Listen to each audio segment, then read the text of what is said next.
आज मनुस्मृति का दान होगा। बिहार के हर चौराहे पे कुरान जलने वाला है। धार्मिक ग्रंथों को जलाया जा रहा है। ये कौन सा विश्वविद्यालय के अंदर ये चीज़ स्थापित करने का प्रयास हो रहा है? कहीं ना कहीं ये बख्तियार खिलजी के रूप में ये लोग अपने आप को उभारना चाह रहे हैं। जैसे आपको याद होगा नालंदा विश्वविद्यालय को जलाने का काम किया गया कि दो ही विश्वविद्यालय है जहाँ पर कि नदियों के किनारे विश्वविद्यालय है। टेम्स नदी के किनारे ऑक्सफोर्ड यूनिवर्सिटी और गंगा नदी के किनारे पटना विश्वविद्यालय। ये बिल्कुल मंडल 2 की ही लड़ाई है। यूजीसी मुद्दे में देश भर में बवाल मचा हुआ है, लेकिन इसी मुद्दे को लेकर पटना में भी विरोध प्रदर्शन देखने को मिल रहे हैं। इसी कड़ी में पटना के मनीष यादव मनुस्मृति को जलाते हैं, जिसके बाद एक युवक का कुरान जलाने जैसी बात सामने आती है, जिसके बाद यहाँ के प्रशासन जो है संज्ञान लेती है इस मामले पर।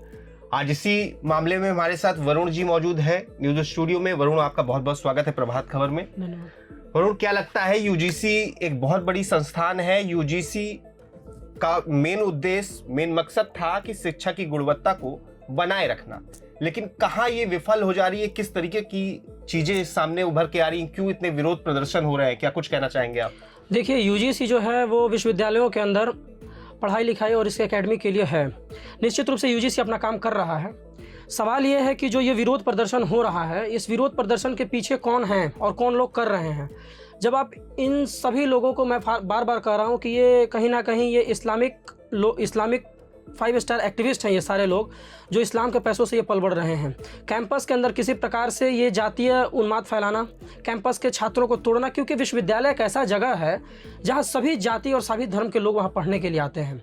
और पटना विश्वविद्यालय यानी एक प्रकार से वो पूरे बिहार का एक मिनी बिहार है। वो वहाँ 22,000 छात्र हैं और वो सभी जाति धर्म के लोग वहाँ पढ़ने के लिए आते हैं।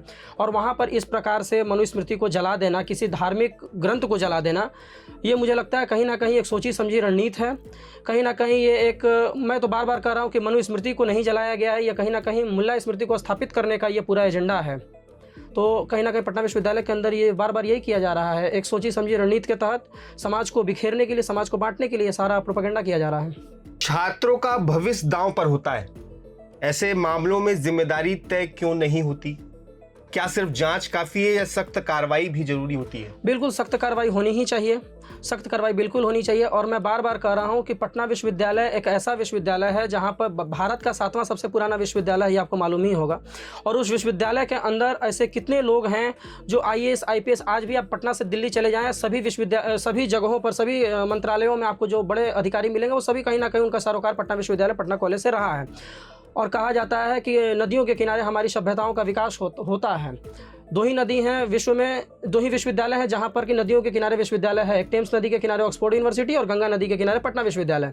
आप मुझे बताइए कि ये कौन सा सभ्यताओं का विकास हो रहा है जहां पर कि हमारी धार्मिक ग्रंथों को जलाया जा रहा है? ये कौन सा विश्वविद्यालय के अंदर ये चीज़ स्थापित करने का प्रयास हो रहा है? कहीं ना कहीं ये बख्तियार खिलजी के रूप में ये लोग अपने आप को उभारना चाह रहे हैं। जैसे आपको याद होगा नालंदा विश्वविद्यालय को जलाने का काम किया गया। किताबों को, माँ सरस्वती की पुस्तकों को, एक पन्ना भी अगर कहीं फेंकते हैं तो हमारे मन में ही आता है कि माँ सरस्वती का हम अपमान कर रहे हैं। और वैसे कॉलेज में, जो कि बिहार झारखंड उड़ीसा का सबसे पहला कॉलेज है, वहाँ पर उस चीज़ को जलाना कहीं ना कहीं बख्तियार खिलजी के विचारों का समर्थन है। कहीं ना कहीं ऐसे लोग समाज के अंदर विद्वेष पैदा करके कहीं ना कहीं मुल्ला स्मृति स्थापित करना चाह रहे हैं। अच्छा, क्या आपको नहीं लगता कि ट्रांसपेरेंसी की कमी ही कहीं ना कहीं इस विवाद को बढ़ावा दे रही है? नहीं, देखिए, सारा विषय पहले हमारा जो यूजीसी की तरफ से जो गाइडलाइन आया, उसके बाद जो एक्ट आया पहले, उसके बाद कहीं ना कहीं जब मामला सुप्रीम कोर्ट में चला गया तो मुझे लगता है कि सुप्रीम कोर्ट के सम्मान होना चाहिए।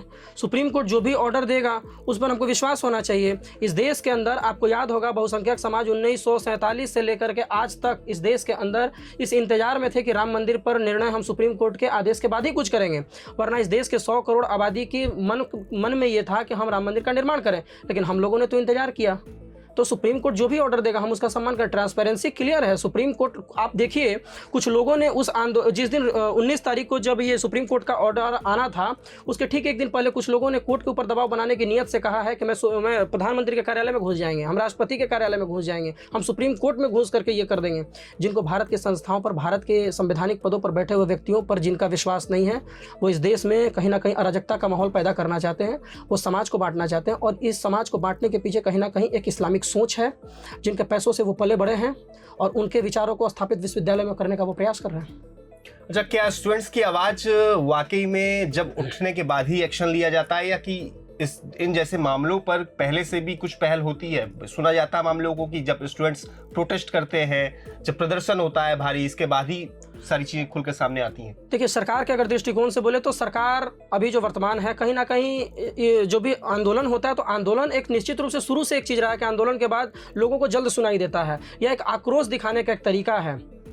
ये आंदोलन इसीलिए किया जाता है, शांतिपूर्ण आंदोलन किया जाता है, या फिर यही करेंगे कि कुरान जलाएंगे, ये जलाएंगे, ये तो हमारा कोई तौर तरीका है नहीं। अच्छा, इस आंदोलन को मंडल 2 भी नाम दिया जा रहा है, तो वरुण जी क्या कुछ कहना होगा इस आंदोलन के लिए, मंडल 2 के लिए आपको? देखिए, सबसे पहले मंडल 2 को समझिए, ये बिल्कुल मंडल 2 की ही लड़ाई है। जैसा कि मैंने पहले भी कहा कि ये इस्लामिक पैसों से ये जो लोग आंदोलन कर रहे हैं, इस्लामिक ताकतें इनके पीछे लगी हुई हैं।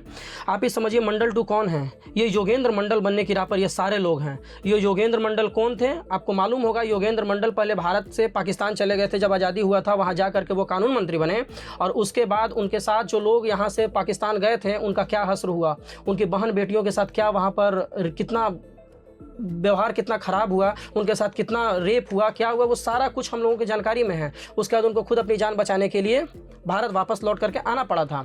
और दूसरी बात, इस आंदोलन में एक चीज़ मैं और कहना चाहूँगा कि इस आंदोलन के पीछे जो लोग मनुस्मृति को जला रहे हैं, मुझे लगता है, और मैं बिहार और पटना विश्वविद्यालय के तमाम छात्रों से एक आग्रह करूँगा कि आपके मन में ये चीज़ सोचने का है, और पूरे विश्व के लोगों को ये सोचने का चीज़ है कि आप हमको बताइए कि कौन सा वो धार्मिक ग्रंथ है, कौन से वो लोग हैं। आप मनुस्मृति पढ़ने के बाद कोई ऐसा व्यक्ति है जिसने हथियार उठाया हो, किसी की हत्या की हो, किसी का रेप किया हो?